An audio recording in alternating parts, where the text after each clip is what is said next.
Star Trek legend William Shatner slams EU's decision to issue gendered language warning against original series where no man has gone before opening catchphrase. That's right.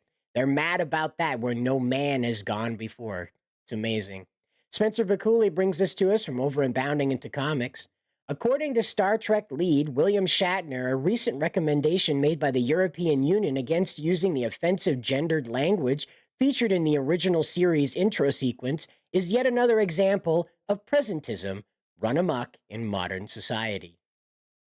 Throughout all of television history, few series have managed to produce an introductory sequence so ubiquitous to pop culture as that of Star Trek's debut entry.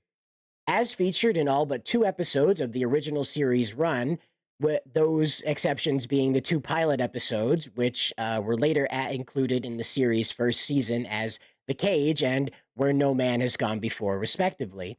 Said intro begins with Shatner's Captain Kirk declaring, "Space, the final frontier. These are the voyages of the Starship Enterprise. Its 5-year mission to explore strange new worlds, to seek out new life and new civilizations, to boldly go where no man has gone before." I don't know about you, but it's just fun to say out loud, right? Did you ever say it out loud? I do. That's why it sounds funny when I say it now, because I practiced it a lot.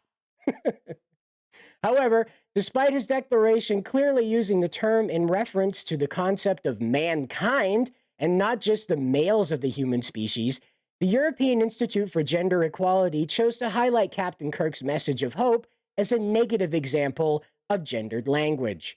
In 2009, they released a toolkit on gender-sensitive communication. The official EU agency included a section detailing solutions for how to use gender-sensitive language, therein attempting to highlight examples of situations where women may be subject to invisibility or omission and alternatives to use.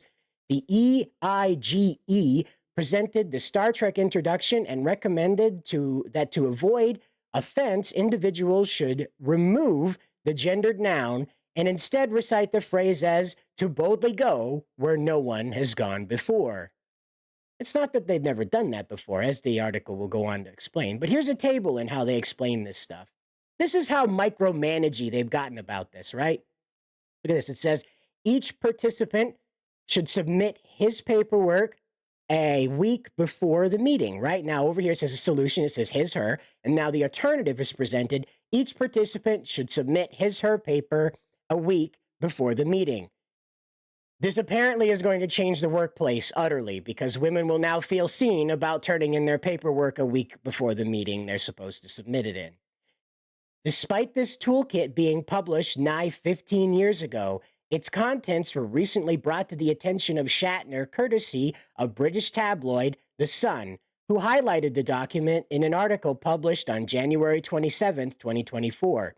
Taking notice of said article, the Captain Kirk actor took to his personal Twitter account, or X if you prefer, on January 29th and criticized presentism at work yet again. We'll read it right down here. Why start at Trek? Isn't it better to start at the beginning and redo the foundational material, such as Magna Carta, religious writings, works of Shakespeare, before worrying about a silly TV show opening that reflects the social commentary of the time? If people are offended by a 6-second clip of dialogue recorded in 1966 without a modicum of understanding of the social issues at the time, there's bigger issues that they need to deal with first, like educating themselves. And then he did the eye roll emoji. That's how you know he's totally serious, right? No, I appreciate what he has to say here. It's ridiculous to isolate something from 1966 as an example of sexism. Like, come on. Are we going to go all the way back to the caveman days and be mad that they bonked women over the head with clubs, dragged them back to caves? Come on. In reinforcing the actor's argument that these policymakers are suffering from a massive case of presentism, it should be noted that this gender-neutral language was already made to the series intro back in 1987 when Star Trek: The Next Generation hit airwaves. This time recited by Patrick Stewart's Jean-Luc Picard, the updated intro delivers exactly what the EU is asking for. As the captain declares, quote, "Space, the final frontier. These are the voyages of the Starship Enterprise, its continuing mission to explore strange new worlds, to seek out new life and new civilizations, to boldly go where no one has gone before. Now, I know my British accent is terrible. It's in no way as polished as Patrick Stewart, who is a native speaker of the British tongue, but this is exactly what the EU wanted, right? They wanted this updated intro that didn't speak about that. But the trouble is with this intro, and I'm not trying to pick apart the next generation. I'm really just trying to speak to this general gender neutral attitude about this. We can't say where no one has gone before because routinely the story of Star Trek is they're running into these new civilizations. So when you say no one, you're taking the personhood away from these aliens. So if you guys want to get down to like who's getting offended over this stuff, right? Really, no man before means mankind, the whole human species. I'm sorry, it's not humixin yet, okay? We're not putting an X through that A before the N at the end of human, right? Not yet anyway.